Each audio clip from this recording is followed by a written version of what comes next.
Bueno, en primer término, decirles esto, la historia de la salud en Colombia, uno puede partirla en dos.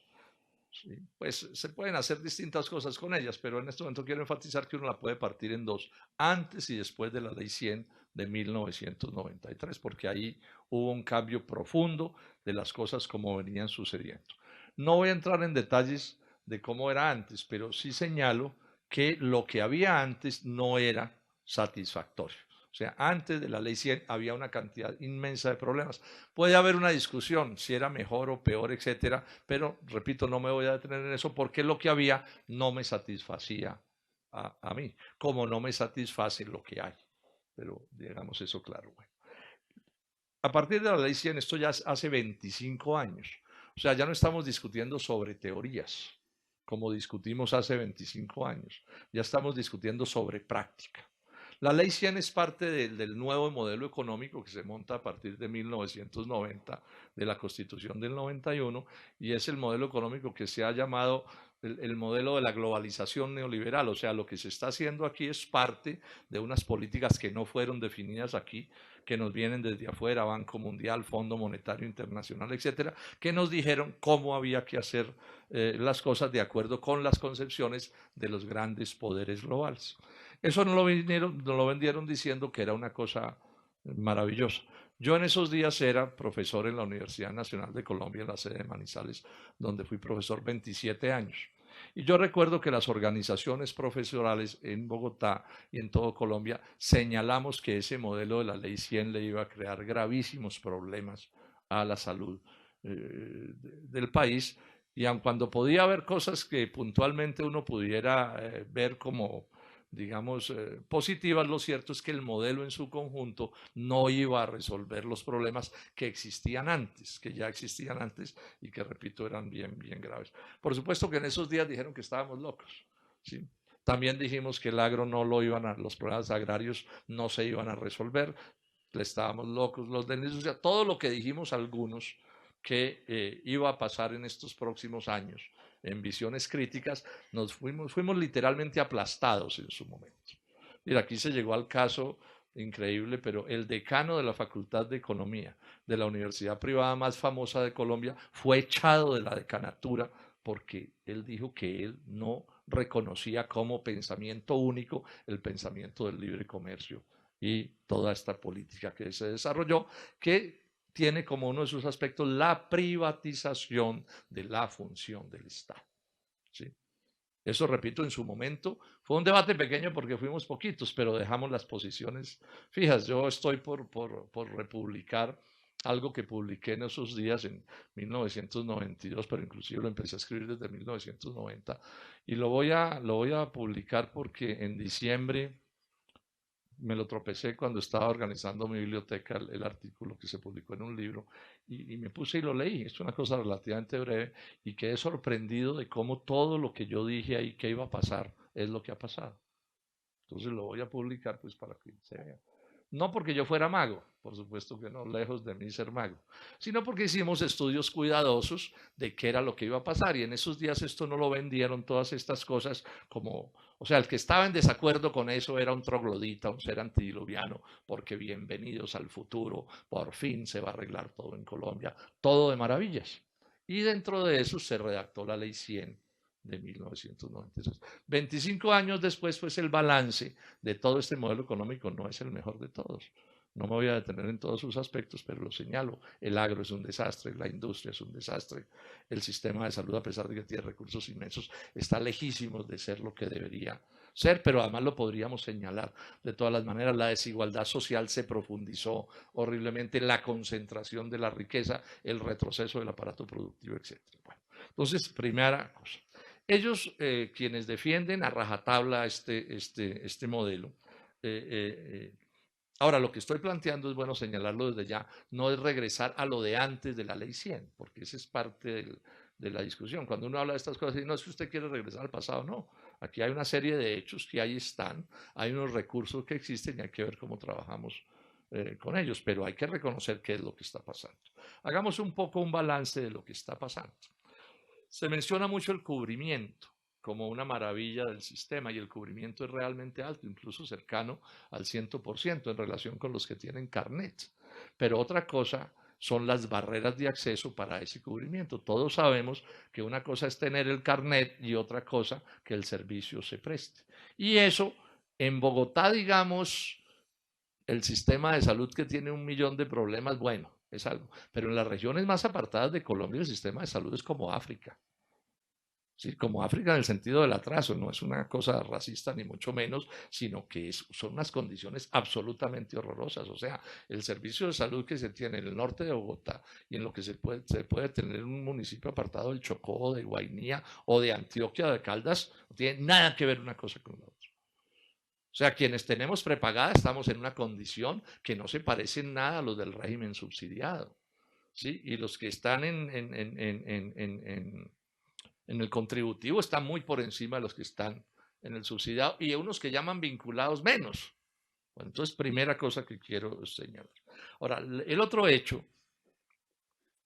cuando se logra tener el acceso, es que la calidad del servicio es bien deficitaria, eso es fácil saberlo. Las citas médicas tardías, los procedimientos tardíos, las grandes colas, urgencias. En estos días hemos visitado con el concejal Manuel Sarmiento urgencias aquí en Bogotá y eso es, bueno, ustedes lo deben conocer mejor que yo, eso es dantesco, realmente lo que sucede ahí es escalofriante. Las manipulaciones sobre la entrega de los medicamentos que son incompletas, los papeleos interminables, o sea, lo que siente el ciudadano es tremendamente deficitario. Y hay una manera de probarlo, que es el número de tutelas que se presentan, que es altísimo, y digamos una cosa, ya mucha gente ni reclama. O sea, la dignidad de las personas hace que sea común entre los pobres como quedarse en su casa y si me muero, pero no me someto más, digamos, a estas humillaciones a las que estamos siendo sometidos. La mitad de las personas en Colombia, dice el Instituto Nacional de Salud, se mueren de males que la medicina podría curar. O sea, no se mueren estrictamente entonces porque no exista el conocimiento suficiente, sino porque ellos no tienen acceso. ¿Sí? Entonces, ¿de qué se murió su tía? ¿Del corazón o de los riñones? No, la mató el artículo tal de la ley 100. ¿Sí? Esas son cosas que hay que señalar con toda claridad. Es especialmente doloroso este drama en las mujeres, porque en la lógica de una sociedad machista, pues si el niño se enferma, la mamá. Si el abuelo se enferma, la mujer. ¿Sí? Todo le termina cayendo a las mujeres de una u otra manera. La situación de los trabajadores de la salud, que después para donde ustedes van o ya en parte están, pues es dramática. Ahí acaba de publicar el Colegio Colombiano de Medicina una encuesta grande, 8.000 médicos de las distintas condiciones, rural, especialistas, generales y trabajadores de la salud. Y el resultado se consigue en la revista de enero, el resultado es escalofriante. O sea, los maltratos a los que están siendo sometidos de todas las maneras. No voy a entrar en el detalle, esto se consigue la literatura sobre esto, pero es realmente muy, muy negativo lo que les está pasando. Sueldos atrasados. Esto es increíble, la condición de los especialistas. O sea, hace años sacar el título de médico era como ganarse la lotería. Era quedar como una condición de colombiano superior a los demás. Sacar una especialización ya era pues el baloto, ¿cierto? Y hay que ver al 71% de los especialistas maltratados laboralmente. El 71% de los especialistas en condiciones realmente terribles, no les pagan. Bueno, sobre esto hay, repito, información suficiente. Y digamos una cosa, ese maltrato a los médicos y al personal de enfermería y a los demás se convierte en mala calidad de la atención. Eso lo paga finalmente de una u otra manera la gente. ¿Sí? Cuando a los médicos, por ejemplo, los obligan a hacer cosas que van contra su propio juramento hipocrático, ¿sí? Y contra su propia dignidad, al final es el que está sufriendo. Es eso de que exista una cosa en las EPS que se llama el pico y placa, ¿sí? Que quiere decir que, por ejemplo, usted cierto tipo de examen solo lo puede recetar o ordenar martes y jueves, por decir una cosa. ¿Sí? Eso es una cosa realmente, pues, perfectamente indignante. El problema de los precios de los medicamentos. Algo se logró de control hace unos meses, pero eso sigue siendo una cosa escandalosa. O sea, las transnacionales hacen con los precios lo que se les da la gana. Al sistema de salud le pasan cuentas de medicamentos que no tienen ninguna relación con la realidad ni con nada. O sea, que provocan sobrecostos y utilidades absolutamente inaceptables en un modelo económico que ve como pecaminoso el control del Estado. Yo me voy a detener al final un poco sobre esto y es hasta dónde, es decir, cómo es que debe ser la combinación sector privado y sector público para poder tener el sistema de salud que hay que tener, porque si esto lo seguimos manejando como un negocio de compraventas de papayas o de aguacates, pues bueno, pues vamos a seguir como estamos. ¿Sí? No voy a negar, y ustedes lo van a ver, la presencia de la actividad privada en esto como una presencia fundamental, pero otra cosa es que perdamos de vista que estamos hablando con la salud de los seres humanos. Hay un punto que es especialmente ofensivo en relación con lo que sucede, porque es del ABC de la salud, y es la pésima calidad de la prevención que se presta en Colombia. Cualquiera sabe, esto no hay que ser un genio para entender que la base de un buen sistema de salud es prevenir la enfermedad. Eso no hay que hacer un posgrado para eso. Ahora, al final todos terminaremos en la curación, porque ese es, digamos, de la naturaleza de nuestra biología. Pero otra cosa es que a la gente se le anticipen sus enfermedades porque no hay prevención. Entonces es indignante que esto sea así. Y esto tiene que ver con la propia lógica y la propia estructura del sistema. ¿O habrá alguien en el mundo que no entienda que la prevención tiene que ser la clave de un sistema de salud? Aquí digamos que en vacunación, a pesar de que ha habido problemas tan graves como el que mencionó el doctor, lo cierto es que en vacunación, digamos que hay más o menos vamos, pero si uno quita vacunación, de ahí para allá la cosa es desastrosa. Absurdos que uno dice, esto es mala fe. ¿Sí? Por ejemplo, entre cosas que sean absurdas que funcionan en el sistema de salud, ¿no? Que a cada EPS, perdón, que a cada IPS, o sea, a cada clínica u hospital, cada EPS la obligue a fracturar de una manera diferente. Mi hermano médico, el que les mencioné, ha trabajado en red pública mucho tiempo porque él vive pues, en las zonas rurales, él le gusta vivir en el campo, ¿sí? Pero trabaja. Entonces, contarme cómo los esfuerzos de esos hospitales públicos, los costos de tener que hacer facturas distintas para cada EPS. ¿A cuenta de qué? O sea, fuera de introducir la corrupción y maltratar al sistema de salud, ¿qué otra función tiene eso? ¿Qué tal esta otra historia? Un hospital le pasa a cualquier EPS, digamos, 50 cuentas de servicios prestados y le glosan una. O sea, a una le dicen, aquí hay algún error. Un error quiere decir que entonces no le pagan ni esa ni ninguna. Y entran en un vía crucis para ver cómo hacen que les paguen. O sea, pongo esto como un par de ejemplos elementales de que es un sistema que funciona impregnado de la mala fe. ¿O es que no se pueden poner de acuerdo las EPS qué tipo de facturación se hace si el problema es exactamente el mismo? Bueno, todo esto además nos ha terminado llevando porque es tanto, o sea, terminan matando la gallina de los huevos de oro. Yo ahora me voy a detener sobre el tema de la corrupción en esto y terminan matando la gallina de los huevos de oro. Entonces, las deudas de las EPS con las IPS, se discuten las cifras, pero están por encima de 10 billones de pesos. Entonces tenemos la red pública, pues la red, digamos, de IPS públicas y privadas funcionando con un grado de estrés y unas condiciones terribles que les impiden hacer las cosas como se deberían hacer por el simple hecho de que no les pagan. De 76 EPS que hay en Colombia, hay 21 intervenidas. Las propias deudas a las EPS son inmensas. O sea, aquí hay un problema de crisis que esto puede terminar, mis queridos jóvenes, colapsando. O sea, la situación de Medimás, para poner un caso, y no me voy a detener porque el tiempo no me da, pues es una situación dramática y en general de todo ese sistema de salud. Ahora, no es porque no haya plata. Es verdad que los recursos no son tan grandes como uno quisiera, yo eso no lo voy a discutir. Este es un país pues con una economía bastante atrasada que le crea, digamos, dificultades estructurales, pero no es que no haya plata. Lo que pasa es que esto está montado de una manera que a nuestro juicio como lo advertimos oportunamente, yo aquí dejo mi constancia. Yo caminé por las calles de Manizales con los profesores y los estudiantes de la universidad diciendo, esta cosa de la ley 100 no va a funcionar. Y los hechos nos están dando la razón. Bueno, veamos algunas causas de la crisis, porque lo que yo he hecho antes es como, digamos, decir, este es como el lío en el que estamos, que es el que hay que corregir, pero siempre, insisto, hay que encontrar las causas. Y pongo un ejemplo que aquí queda bien, ¿no? Nadie va donde el médico a que el médico le diga a dónde le duele. Va donde el médico a que el médico le diga por qué le duele y cómo curarse el dolor que tiene. Entonces, este es el debate central. Es cuál es la causa de esto. Si nos equivocamos en el diagnóstico, no vamos a encontrar la solución adecuada que hay que tener. Bueno, ¿cuál es la causa del sistema? El sistema tiene una dificultad. Es que el sistema, o sea, estamos en una economía privada.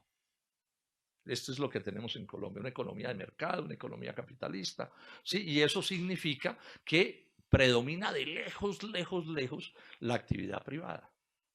Y la actividad privada la define que su principal sentido es la ganancia. O sea, la principal razón de ser de la economía privada es producirle ganancias a los distintos capitales involucrados. Ese es un hecho y yo no lo tengo en discusión, ¿sí? Pero también digo una cosa es que esa sea la economía predominante y otra cosa es que yo pueda decir que es la única, ¿sí? O que la única función del Estado es otorgarle o facilitarle las ganancias a esa economía privada, porque es que no es lo mismo una cosa que otra cosa. O sea, cuando yo oigo a los neoliberales que gobiernan a Colombia decir todo el tiempo, es que estos son negocios entre privados, que es el pleito que tuvimos en diciembre con Medimás. Yo lo primero que digo es, oiga, ¿qué van a hacer con Medimás? ¿A quién se la van a vender? ¿Qué nos garantizan? Y entonces me sale el gobierno y me dice, no, doctor, es que eso es un negocio entre privados. O sea, usted no se meta. Ni el gobierno se mete. El propio ministro dijo, no, yo no sé qué es lo que van a hacer porque ese es un negocio entre privados. Y entonces yo les pregunto a ustedes, mis queridos jóvenes, una cosa. ¿Es lo mismo la compraventa de una EPS que una compraventa de aguacates? Porque esos son los negocios entre privados. Yo no me meto en los negocios de aguacates. El que compra y vende es problema de ellos. Pero coger los recursos públicos, casi 40 billones de pesos de plata pública, no de los privados, sino pública, y entonces negociarla como si solo fuera un negocio entre privados. ¿Cómo es el derecho a la salud, que es un derecho fundamental de vida o de muerte? Y entonces decimos que ese es un asunto entre privados. O sea, le entregamos a una EPS 4 billones de pesos al año de recursos públicos y pueden hacer con eso lo que se les dé la gana. O sea, el que vende medicamentos puede poner el precio a los medicamentos, sobre todo a los con patente que tienen monopolio, al precio que se le antoje, así se muera la gente. Esas son las reflexiones que yo les dejo. No es esto una catilinaria contra la economía privada, repito, no es eso lo que estamos discutiendo. Yo nunca he planteado en Colombia que haya que acabar con la economía privada. Pero sí estoy diciendo, bueno, ¿y este asunto cómo es? ¿Cómo es? Entonces miren ustedes cosas de las características de la ley 100. La ley 100 no tiene un sistema de auditoría robusto, de verdad. Lo que tienen en la Superintendencia de Salud, eso es una payasada, una farsa, una burla para engañar a la gente. No hay un sistema robusto de análisis y de información. Luego, digamos que las EPS pueden hacer más o menos lo que se les dé la gana. Es más, son las que tienen la información. Son las que dicen cuáles son los costos con lo cual determinan la UPC, o sea, la plata que el sistema le pone, digamos, a esta actividad. Entonces yo le pregunto a un ministro de Salud en un debate, le digo, bueno, ¿y quién controla esto? ¿Cómo hacemos para que no se roben la plata? Y se la roban en proporciones astronómicas. Me dice, no, es que ese es un negocio entre privados. ¿Cierto? Y entonces, ¿esto cómo funciona, senador? Hay varias EPS y en la libre competencia ellas compiten entre ellas. Y la EPS que haga las cosas mal, lo que le pasa es que la gente se desafilia de esa EPS y se va para otra EPS. Entonces nadie, ninguna de ellas quiere hacer las cosas mal porque se queda sin usuarios. Hágame el favor.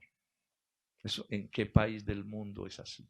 O sea, sí es verdad que aquí la gente se puede mover de una EPS con toda facilidad. O sea, sí es verdad que en todos los sitios de Colombia hay todo tipo de oferta para escoger. ¿Será que no hay maneras de mantener a la gente presa en eso? ¿Sí entiende el ciudadano común y corriente lo que esto significa? Y entonces no nos sorprendamos que una de las cosas más corruptas que haya en Colombia es el sistema de salud. Donde uno pone el dedo, sale pus. O sea, usted suelta 1.000 pesos de la plata de los colombianos de la salud aquí para que llegue aquí produciendo bienestar. Y por el camino no hay pillo que no la picotee. Y le va sacando y le va sacando. Entonces al final lo que llega es una fracción de lo que debería llegar. Este es, digamos, un problema de base del asunto. Ahora, esto tiene un antecedente que es el más complicado. La ley 100, que es la ley de la salud, no es la ley para la salud de los colombianos, sino para el negocio de las EPS con la salud de los colombianos. Parece un trabalenguas, pero no lo es. Es que es distinto. ¿Sí? Una cosa es una ley para la salud de los colombianos, donde lo fundamental es la salud, donde el balance del final de año se hace por salud brindada, y otra cosa es unas EPS manejando la plata de la salud en la lógica de que lo que predomina es la rentabilidad, y al gerente de la EPS al final del año sus accionistas lo llaman y le dicen, bueno, ¿cuánto ganamos? Pero ojo, ¿cuánto ganamos de los recursos públicos? Eso es un detalle que es interesante señalar. O sea, una persona le hace ganancia a su plata privada y está en todo su derecho, pero la pregunta es, ¿y a los recursos públicos? Ahora, esto le da la impronta al sistema, le marca la impronta al sistema. Bueno, y así nos recorremos por todo. Entonces aquí el control de los precios de los medicamentos es la excepción, es la rareza, es la novedad, y solo ocurre pues por condiciones particulares, aun cuando se sepa lo que está sucediendo. Bueno, ¿qué hacer? ¿Qué hacer frente a esto? Estoy pues resumiendo mucho lo que estoy diciendo. Lo primero que hay que aclarar es esto: no estamos proponiendo, voy a decir primero lo que no estamos proponiendo, porque como aquí en política es normal que mientan para atacarlo a uno. Entonces ponen en la boca de uno lo que uno no ha dicho. Entonces lo voy a empezar diciendo que no estamos proponiendo. Primero, no estamos proponiendo regresar a lo que había antes de la ley 100. O sea, ese es un momento superado de la vida del país. No estamos proponiendo eso. Segundo, no estamos proponiendo estatizar el sistema. No estamos proponiendo estatizar el sistema. Este es un sistema que no puede funcionar sin el aporte decisivo de las IPS, o sea, de las clínicas privadas al sistema, y todo el mundo de las IPS. Eso ahí menciono clínicas, pero ustedes saben que eso va mucho más allá que las clínicas. Sin ellos, o sea, si un hechicero borrara de un día para otro del mapa el aporte de las IPS privadas a la salud de los colombianos, nos quedamos sin salud. Será una catástrofe. O sea que no es eso lo que estamos proponiendo. Lo que estamos proponiendo no apunta a que desaparezca la administración de los recursos de la salud. Tiene que haber administración de los recursos de la salud. O sea, alguien tiene que dar las citas, alguien tiene que llevar la contabilidad, alguien tiene que manejar la ambulancia, alguien tiene que hacer toda una cantidad de cosas inmensas sin las cuales el sistema de salud no funciona. O sea, nuestra crítica a las EPS no apunta a que desaparezca la administración de los recursos. Fíjense ustedes, esto es bien importante. Luego, en lo que estamos proponiendo, nadie quien trabaje en el sistema de salud perderá su empleo, porque vamos a seguir necesitando todos los que trabajan en las clínicas, en los hospitales, y todos los que trabajan en la administración de los recursos, que es lo que hacen las EPS. Sus gerentes, sus funcionarios, sus contadores, todo eso. Lo que estamos discutiendo es cómo se administran esos recursos.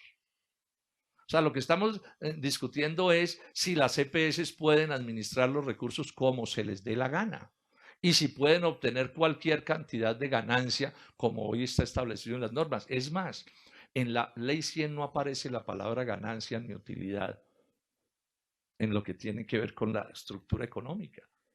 O sea, la ganancia las EPS la sacan de la plata de la administración, y eso debería estar precisamente diferenciado. Porque una cosa es administrar un recurso y otra cosa es hacerle ganancia a la plata o a ese recurso. ¿Sí me entienden el asunto de la diferencia? Entonces aquí nadie está discutiendo la administración y los gerentes seguramente tendrán que ser bien pagos para que hagan las cosas bien, los mejores administradores que podamos. Pero sí estamos discutiendo una cosa, es que le hacen ganancia no solo a su propio patrimonio, que tampoco lo discutimos, sino al patrimonio de los colombianos. Voy a enfatizar esto. Yo soy EPS.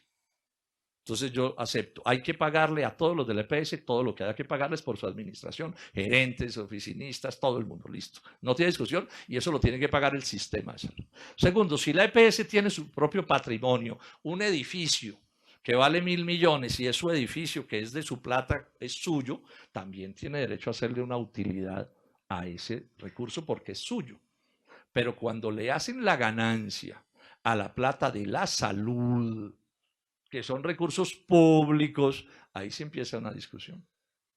Porque en el capitalismo la norma, ¿qué es lo que dice? Usted le gana plata a su capital. O sea, ¿cómo así que le gana plata a la plata de otros? Esa ya es otra discusión distinta. Ahora, lo que estamos planteando no es que, digamos, o sea, aquí hay todo un debate, y entonces digo esto también, lo que estamos proponiendo principalmente es que nos pongamos de acuerdo en qué es lo que hay que hacer, pero reconozcamos cuál es la realidad y cuáles son los problemas. Yo no vengo a decirles a ustedes que yo traigo una verdad revelada, pero aquí sí hay una cosa que hay que hacer que es obvia. La corrupción hay que perseguirla esté donde esté, a muerte. Nosotros no podemos permitir que se roben un centavo de la plata de la salud, porque un centavo es un muerto. Y hay que montar un aparato robusto de auditoría. ¿Cómo así que se cuidan las unas y las otras? O sea, ¿qué es el principal oficio de un capitalista en sus negocios privados? Garantizar que la gerencia que le maneja su plata no se la robe. Y gastan en eso lo que tengan que gastar. Yo tuve una discusión con alguien que ahora es muy importante en el país sobre estas cosas. Entonces me habló de la eficiencia de las cosas privadas. Yo le dije, pues sí, yo no dudo que ahí pueda haber una eficiencia, pero la primera eficiencia de la economía privada y de la pública tiene que ser que no se roben la plata. Sí, no, es que esto hay que hacerlo rápido, me dijo. Le dije, no, o sea, rápido sí, pero que no se roben la plata. Porque entonces, ¿para qué rápido? Vístame despacio que estoy deprisa, le decía Napoleón a los que lo vestían. Entonces nos toca sentarnos a mirar cómo va a ser. Y si va a haber algún tipo de utilidad en este sector, tiene que ser una cosa perfectamente sabida y controlada y que nos digan cómo es, etcétera, porque es la plata de nosotros, es la plata de los colombianos la que estamos mirando. Bueno, el sistema de salud tiene que tener como norte principal, fundamental, determinante, ¿qué? Esto parece una bobada y tener que decirlo, como de perogrullo, la salud de la gente. O sea, el sistema de salud tiene que tener como su principal propósito alguien a quien servirle, que es la gente, todos nosotros, todos los colombianos. Pero para poderle servir a la gente necesitamos que la gente que trabaja en el sistema tenga las mejores condiciones laborales para hacerlo, el mayor respeto, unos ingresos que le sean, digamos, los que se consideran, digamos, necesarios para que esto funcione bien. Normas de estabilidad, de respeto, de dignidad del trabajo. O sea, no pueden ser los últimos, nadie los considera, nadie los tiene en cuenta. Entonces aquí un médico dice, oiga, pero es que yo no estoy de acuerdo, entonces de una vez no, se va de aquí. No, ¿cómo así? Y tercera cosa que es obvia, necesitamos un sistema de clínicas privadas y de hospitales públicos que funcione súper bien. Entonces fíjense que es como darle la vuelta a las prelaciones. O sea, la administración al servicio de la salud y no la salud al servicio de la administración. Los detalles de esto, pues todo esto habrá que discutirlo y mirarlo como es. Sí, las EPS se les cambia el nombre, no se les cambia el nombre, qué se modifica la ley 100, todo eso es una cosa que hay que mirar con precisión y que la tenemos que acordar entre todos. Pero siempre, digamos, teniendo el sentido de qué es lo que queremos, qué es lo que queremos, qué es lo que queremos hacer. Por último, decirles esto, ¿dónde está la dificultad para hacer esto que es del sentido común? En otros países del mundo es así. No crean la mentira de que este es el único sistema de salud del mundo, no. Este sistema de salud colombiano imita el norteamericano, que es el peor de los países desarrollados. Ustedes encuentran sobre esto en la literatura que quieran. O sea, ningún país del mundo gasta más en salud que Estados Unidos y nadie tiene peor salud que la norteamericana. Pues, digamos, en la órbita de países equiparados. Entonces, aquí copiamos, como siempre, aquí no copiamos de los extranjeros lo mejor que se hace en el extranjero, sino que aquí terminamos copiando siempre lo peor. No puede ser así. O sea, busquemos el sistema de salud, el nuestro, el que nosotros necesitamos. ¿Por qué? Porque, claro, cada país es único y tiene sus propias características y tiene que ajustarse a la realidad. ¿Cómo así que la ley 100 es idéntica en Bogotá, en la 94 en Bogotá, que en el último pueblo del Amazonas o del Guainía? Que eso no le cabe en la cabeza a nadie, salvo que usted tenga, ese asunto es como un negocio, porque entonces, claro, probablemente ganan más allá. Sí, porque es tal la falta de acceso que no hay gasto. Pero el sistema sí les paga a esos ciudadanos que en la mitad del Amazonas nunca ven un médico. Y entonces les decía, ¿y por qué esto no se modifica? Porque la explicación es muy sencilla, es que el país desde hace mucho rato, mis queridos jóvenes, viene armado en proporciones muy grandes, no pensando en Colombia, sino pensando en unos cuantos personajes muy poderosos. O sea, en buena medida la sabiduría, entre comillas, de quienes nos gobiernan, es que lograron separar su suerte personal de la suerte de la nación. Entonces, a ellos les va muy bien, aun cuando al país le va muy mal. Estos problemas de los que estamos hablando son problemas de la gente del común y de las gentes sencillas. Ellos no los tienen. O sea, entre ellos todavía nadie se ha muerto porque no le dieron acceso a una clínica o a un hospital. Ese grado de sufrimiento no es parte de su vida. Sobre esto no voy a dar nombres de los ejemplos, pero son los que uno quiera. Y ellos tienen acceso a la mejor calidad de salud que hay en Colombia y en el mundo, porque también existen los planes que a uno le permiten curarse en cualquier parte del mundo o atenderse en parte. Entonces, lo que necesitamos es que estas cosas se aclaren y establezcamos las cosas que nosotros creemos que deben suceder. Por último, les digo esto. Entonces, aquí hay que unificar en este esfuerzo. El esfuerzo que es inicialmente de reconocer las fallas. Porque si no empezamos por ahí, entonces aquí hay alguien que ha arrancado a decir, no, es que lo que pasa es que no ven las maravillas cuando se les presentan en las narices. Yo le hice aquí un debate un día a un ministro de salud y le critiqué cosas, pero gravísimas, de corrupción espantosa. Entonces me dijo, no, es que a usted me parece el colmo, doctor Robledo, que usted no se dio cuenta esta cosita que yo hice positiva. No es posible. Y no, pero es que es lo único que me faltaba, que yo tuviera que hablar no del problema de los colombianos, sino de la medallita que usted se puso además. No, aquí hay un problema gravísimo y hay que abocarlo como un problema gravísimo. Y no se puede abocar si no lo reconocemos y si no hacemos esfuerzos por detectar sus causas. Yo no he mencionado aquí todos los aspectos. De esto se puede hablar muchísimo más. Es un tema bien complejo. Cada asunto tiene su faceta. Mencioné algunas cosas fundamentales. Entonces, lo que estamos promoviendo es que hagamos un esfuerzo de unidad, de acuerdos, de encontrar las cosas para que podamos terminar proponiéndole a la ley 100 las modificaciones que sea del caso proponer, probablemente empezando por las cosas más elementales, ¿sí? Pero hasta llegar hasta las más complejas, que nos garanticen que nos vamos a salir de esta especie de cárcel en la que estamos, en donde la cosa al final cada vez funciona menos y, repito, puede terminar colapsándose el sistema. Puede terminar colapsando el sistema, porque entonces ahora nos están diciendo, no, es que la solución es entregarle el sistema a las transnacionales. Esa es la última solución que nos están proponiendo. Ahí más no se la pasaron a unos gringos, porque bueno, era tan espantoso lo que iban a hacer que se atortolaron, como se dice. Ahí está corriendo la bola de que una EPS que está en crisis se la van a entregar a una transnacional. Muchas de las IPS privadas ya están en manos de transnacionales. Y eso no se resuelve porque sean extranjeros. No se dejen meter ese cuento. Ese fue un cuento que nos echaron también hace 25 años.